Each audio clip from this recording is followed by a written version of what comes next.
저는 오늘 주님을 기쁘시게 하는 교회라는 제목으로 말씀을 전하려고 합니다. 오늘 사도 바울은 사역을 하면서 오직 주님만 생각합니다. 본인은 아끼지 않고 본인은 헌신짝같이 버림을 당해도 주의 이름만 영광이 나타나면 된다는 것입니다. 어떤 분이 이런 이야기를 하는 것을 들었습니다. 나는 주님만 기뻐하면 만족하다.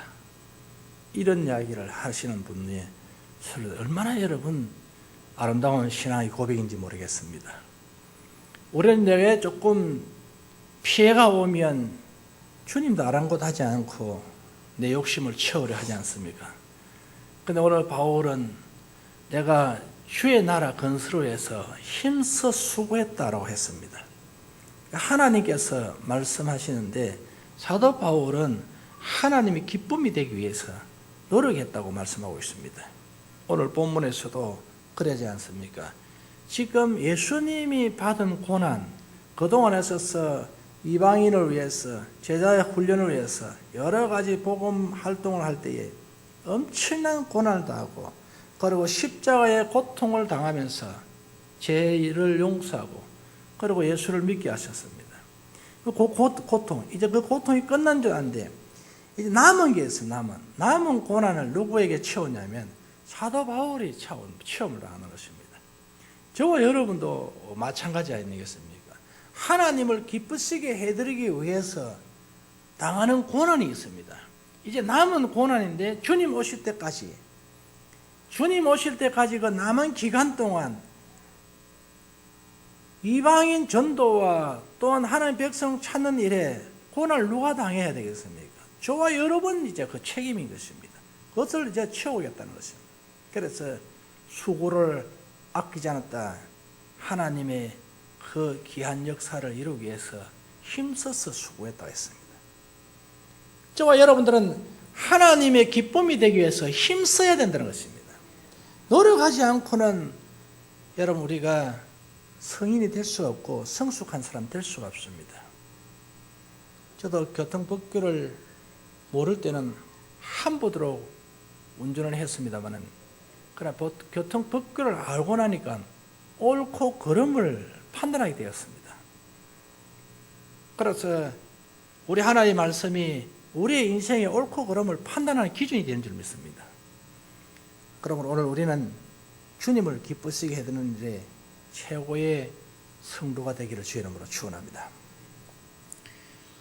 첫째로 보니까 어떻게 하면 주님을 기쁘시게 해드릴까 생각할 때에 말씀을 가르치며 지키게 하는 성도 생활입니다. 저와 여러분들이 말씀이 기준이 되어서 말씀에 서야 되는 것입니다. 그러므로 말씀에 서가 있을 때에 하나님께서는 우리에게 이렇게 말씀하셨습니다. 반석에 더 쉬운 교회다. 엄부의 권세가 이기지 못한다. 이 말씀이 없으면 쉽게 넘어지지만은 말씀이 있으면 견고한 반석 같은 교회가 되는 것입니다. 그러므로 25절에 보니까 내가 교회의 일꾼이 된 것은 하나님이 너희를 위하여 내게 주신 직분을 따라 하나님의 말씀을 이루려 함이라 했습니다. 하나님께서 내게 직분 준 이유가 뭐냐면 하나님의 말씀을 이루게 하는 것입니다. 내 뜻을 이루는 것이 아니라 내가 내 감정을 어떻게 컨트롤하기 위해서가 아니라 하나님의 말씀을 이루기 위한 그런 직분이었습니다. 사도 바울의 사명은 바로 그런 사명이었습니다. 오직 하나님으로부터 받은 사명, 하나님의 나라를 전파하는 사명, 그리고 사명을 완수하는 그런 사도 바울이었습니다. 이 사명 완수를 위해서 신나게 노력한 것이었습니다. 정말 힘들게 노력하고 수고했는데 많은 괴로움을 사도 바울은 당합니다. 그럼에도 불구하고 우리 주님의 기쁨이 되기 위해서 힘써서 노력하는 것을 보는데 자기가 죽을 때까지 일꾼으로 힘쓰는 것이었습니다. 우리는 보통 나이가 들면 은퇴하고 그러고 나면 막 다 퍼졌어서 만사를 다 치워버리고 그냥 막 편하게 쉬고 싶어진 그런 우리 제도적인 그런 게 있지 않습니까? 나이가 70이면 은퇴입니다. 왜 70에 은퇴를 했냐면 70이 넘어가면 자꾸 잔소리가 많아지니까, 간섭이 많고 잔소리가 많으니까 그냥 은퇴식을 해보는 것입니다. 그래서 교회에 일하는 데는 접근하지 못해요. 성도로서의 생활을 할 수 있는데 어떤 경우에도 재직회나 이런 것에서 그리고 발언권도 없고 은사도 그래서 그에게 직분을 주지 않습니다. 나이가 드시면 말이 많다는 겁니다. 그래서 은퇴라는 것이 있습니다. 성경은 은퇴가 없어요. 여러분 모세나 아브라함 이런 분도 보면 은퇴했으면 벌써 은퇴했을 텐데 끝까지 주의 나라 건설해서 지팡이 잡고 일하는 모습을 한번 보십시오. 이 성경입니다. 우리가 하나나라 건설을 위해서 하나나라를 말씀을 가르치고 지키는 일에는 은퇴가 없습니다. 이 일은 천국가는 그날까지 해야 되는 것입니다. 그래서 우리가 기도해야 됩니다. 하나님, 제발 나이가 들면 아가야가 되지 않게 해주시옵소서. 사탕만 주면 좋아하고 사탕 안 주면 우는 그런 아가야는 되지 말게 하옵소서. 기도해야 될 것입니다. 건강을 하도록 기도해야 되고, 말씀을 가르치기 위해서, 말씀을 지키기 위해서 내 정신적, 육체적 건강을 주십시오라고 우리는 기도해야 될 것입니다. 이게 복 중의 복입니다, 여러분. 그래서 마태복음 28장 20절에 내가 너에게 분부한 모든 것을 가르쳐 지키게 하라. 볼지어다 내가 세상 끝날까지 너희와 항상 함께 있으라 했습니다. 세상 끝날까지라고 합니다. 일평생 동안 이 일을 해야 된다는 것이 세상 끝날까지. 근데 사실은 세상 끝날까지 우리가 잘 못하고 있지 않습니까? 이러니까 체력이 약하니까 못 따라가는 것입니다. 체력이 따라주지 않습니다. 기도해야 됩니다. 여호수아처럼 모세처럼 기력이 시하지 아니하도록 우리는 하나님께 기도해야 될 것입니다. 그러므로 오늘 본문의 사도 바울은 어떤 이야기를 하시냐면 말씀을 가르치며 지키게 하는 일을 하옵소서. 이 일이 우리의 사명입니다. 성도 여러분, 한 해 이제 마지막 달 첫째 주입니다. 어제 송구 영신 예배 드렸는데 오늘이 또 이렇게 마지막이 될 줄 누가 알았겠습니까? 마지막은 항상 찾아오는 것입니다. 내 인생의 마지막도 찾아오는 것입니다. 어느 날 갑작스럽게 죽음의 그늘에 덮을지 누가 안단 말입니까? 아무도 모르는 것입니다. 어느 날 갑작스럽게 여러분 기침 켈라켈라지 내가 감기 걸릴지 누가 알았겠습니까? 아무도 몰랐습니다. 어제까지도 건강인데 바람 쉬고 났다면 기침을 하기 시작하는 것입니다. 도둑같이 찾아오는 것이 죽음입니다. 도둑같이 찾아오는 것이 우리 마지막인 것입니다. 그러면 마지막 때 주님이 기뻐하는 성도가 되기를 원합니다. 마지막 때 얘야 수고했다 품을 수 있는 그런 성도가 되려면 올해는 말씀을 가르치는 거, 말씀을 지키게 하는 그런 성도가 되어야 하는 것입니다. 이 땅에서 살아가면서 한번 보십시오. 나라의 대통령 임기가 짧은 몇 년입니다. 그동안에 당신은 대통령이 되면 무엇을 하겠다라고 그렇게 공약을 내시옵니다. 대통령이 되었습니다. 남을 죽이든 있고 살리든 그건 상관없습니다. 자기 공약만 세우면 되는 것입니다. 또한 그들 측근들은 그 공약만을 위해서 모든 신경을 집중하는 것입니다. 남이야 뭐 감옥 가든지 남이야 사형을 당하든지 아무 상관없습니다. 내 공약만 세워서 국민들로부터 지지만 받으면 되는 것입니다. 그것이 제일 목적입니다. 이들은. 그리고 또 그들 또 세웠습니다. 세워놓고 또 이제는 마지막 때 심판에 이르게 됩니다. 심판에 잘못하면 또 들어갑니까? 백담사로 가든지 감옥을 가든지 이제 심판대로 오르는 것입니다. 그게 우리 인생입니다. 영광의 꽃이 확 피어서 자기 건설을 잡아 지팡이를 잡고 휘둘렀습니다. 그리고 마지막에는 심판에 이르게 되는 것입니다. 잘하고 못하고도 없습니다. 뒤집어 씌워서 그냥 심판에 씌워버립니다. 그러면 거기에 안 넘어갈 자가 없는 것입니다. 오늘 여러분 일개 대통령도 자기 공약을 세워서 목숨을 거는데 우리 하나님의 말씀, 이 말씀을 지키기 위해서 우리는 무엇을 했느냐는 것입니다. 얼마나 하나님의 공약을 지키기 위해서 애를 썼습니까? 오늘 저와 여러분, 우리 하나님께서 우리에게 명령하신 명령이 있습니다. 그것은 모든 족속을 제자로 삼는 것입니다. 언제까지? 죽음이 오늘 그날까지. 그러므로 땅끝까지 족속을 제자로 삼고 그 일을 우리가 해야 할 것입니다. 우리 성도 여러분, 이 사명 잘 감당했으면 좋겠습니다. 옆에 분에 인사합시다. 모든 족속을 제자로 삼되 사명 감당합시다. 시작. 할렐루야. 그럼 오늘 우리 성민교실 예배하는 모든 성도들은 주님으로부터 잘했다 칭찬 듣기를 원합니다. 계시록 1장 3절 말씀에 보니까 이 예언의 말씀을 읽는 자와 듣는 자들과 그 가운데 기록한 것을 지키는 자들이 복이 있나니 때가 가까움이라 했습니다.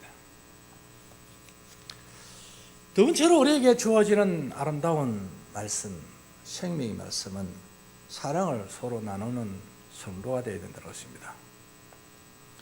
고린도전서 13장 1절과 2절에 사람의 방언과 천사의 말을 할지라도 사랑이 없으면 소리나는 구리와 울리는 꽹과리가 되고 내가 예언하는 능력이 있어 모든 비밀과 모든 지식을 알고 또 산을 옮길 만한 모든 믿음이 있을지라도 사랑이 없으면 내가 아무것도 아니요 라고 했습니다.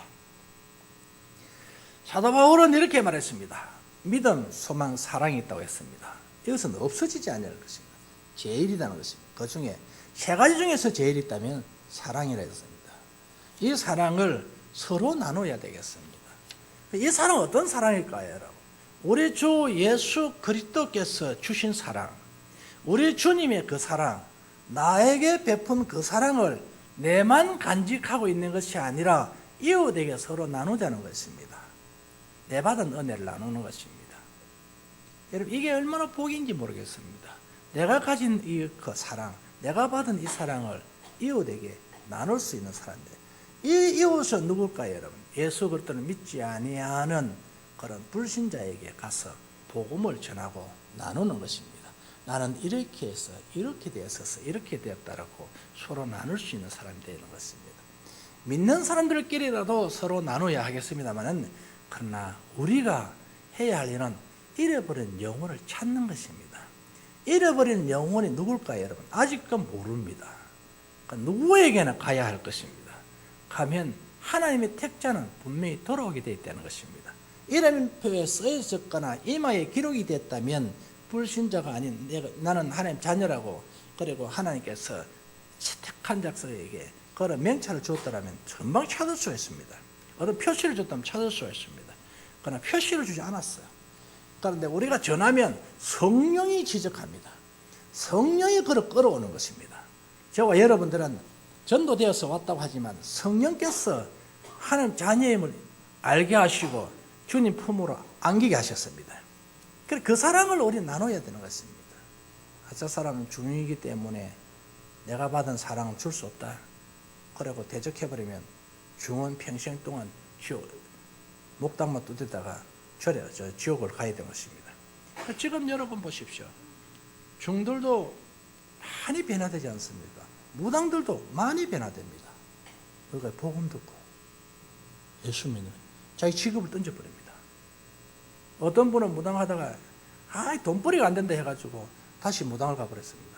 그 간증할 때 이렇게 당신 와서 간증만 하면만 그냥 하나님께 또 물질로 쏟아부어준다. 그런 경우 가가지고 돈 벌러 와가지고 간증하러 돌아다니는데 돈이 안 되거든요.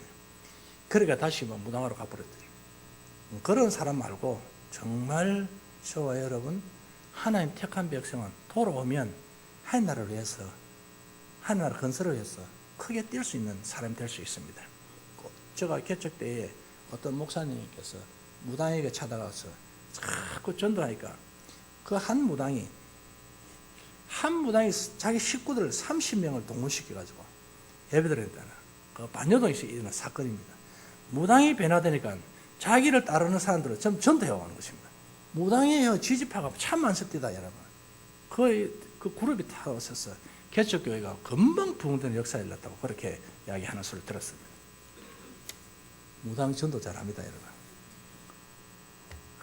오늘 저와 여러분들도 정말 주의 은혜 가운데 서로 사랑을 나눌 수 있는 사람 되기를 원합니다. 내 받은 사랑을 이웃에게 전할 때에 그때에 그가 변화될 수 있다면 한 사람이 천하보다 귀하다는데 천하보다 귀한 생명을 구원하는 역사이라는 것입니다. 이걸 우리 성민교회에 해야 될 줄 믿습니다. 이웃 사랑을 실천하는 교회가 되어야 되겠습니다. 오늘 예배하는 여러분, 한 해 동안 우리를 생각해 보면 얼마나 내가 정말 주의 말씀에 바로 살았는지를 한번 곰곰이 돌이켜 보면 정말 그렇게 많이 하나님의 이름 위에 살지는 못했구나 하는 것을 깨닫게 될 것입니다. 요엘서 4장 20절에 누구든지 하나님을 사랑한다고 그 행제를 미워하면 이는 거짓말하는 자니 보는 바 그 행제를 사랑치 아니하는 자가 보지 못하는 바 하나님을 사랑할 수 없는 이라 했습니다. 행제를 미워하게 되면 그는 하나님을 미워하는 것이다 라는 것입니다. 하나님을 사랑한다 하면서 행제를 미워하게 되면 그는 하나님을 사랑하지 않는다는 것입니다. 오늘 우리는 거짓말에 속지 말아야 된다는 것입니다. 에레미야서를 보게 되면 거짓 선지자들이 나옵니다. 이 거짓 선지자들은 여러분 아름다운 언어로 많은 백성들이 마음을 녹입니다. 에레미야서는. 그래서 사람들이 많이 따랐습니다. 그날 왕도 따랐고 그 선지자들에게 따랐습니다. 이 사람들 말하면 선지자들이 말을 하게 되면 많은 백성들이 그 말에 줄줄 따르고 옹호했습니다. 그런데 에레미야 선지자는 미움을 받았습니다. 하나님의 말씀을 전가하는데도 똑같은 선지자입니다. 선지자의 직분에 서가 있습니다. 그런데 예레미야 선지자예요. 참 선지자들이 있었고 거짓 선지자들이 있었습니다. 참 선지자들은 사람이 안 따랐어요. 늘 쫓겨다니고 목숨 위험을 받고.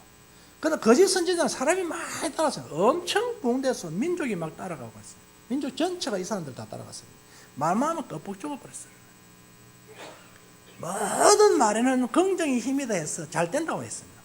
그래, 하나님 살아있기 때문에 우리나라는 걱정 없다. 우리나라는 금방 하나님이 역사하기 때문에 된다. 하나님 이름으로 역사, 긍정의 힘이다. 계속 좋은 소리를 했습니다. 그래가지고 따랐습니다. 근데 에레미야는 안 따랐습니다. 놀라운 거는 사실은 그 거짓 선지자들의 말을 듣고 따랐으니 이스라엘 백성들이 포로로 잡혀갑니다. 하나님의 선지자로 하면서 많은 백성들이 추종하고 그를 따르으나 그 나라는 망합니다. 예레미야는 하나님이 따라가는 것마다 하나님이 그렇게 예언을 하게 하고 하나님이 함께하셔서 그래서 예레미야가 이렇게 말하지 않습니까? 하나님께서 예레미야에게 저들의 기도를 내가 듣지 않다 했습니다. 저들은 입만 벌리면 거짓말한다 했습니다. 그러니 여러분, 우리가 정말 사랑을 실천하지 않으면 입만 벌리면 거짓말하는 자가 되는 것입니다. 사랑을 실천할 때에 바로 참 선지자가 되는데, 참 선지자는 소외함을 받습니다. 왜냐하면 말씀 중심으로 살아가려 하니까. 그래서 한때 이런, 여러분 지금도 마찬가지 이렇게 말해요. 웃겨서 부흥하는 교회라는 것을 세미나를 서울의 모 목사가 웃겨서 부흥하는 교회를 떴습니다. 그리고 많은 목사님들이 그 세미나를 들어갔습니다. 그걸 또 배워왔어요. 한국교회 강단은 웃기는 걸로 판이 바뀝니다.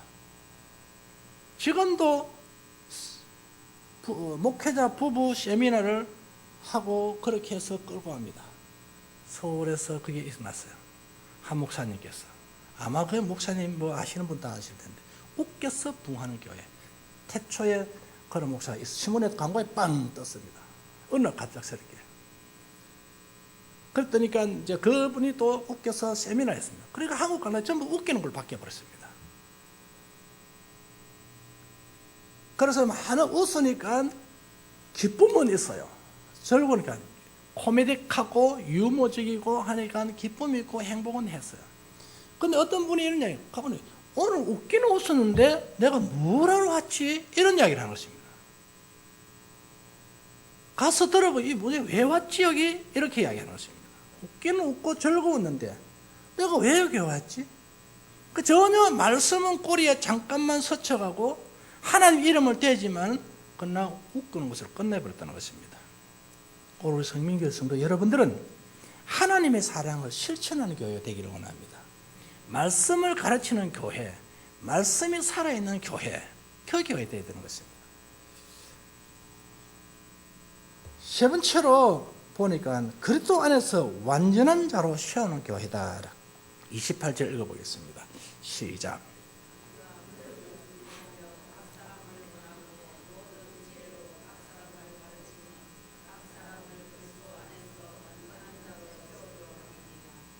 그렇습니다.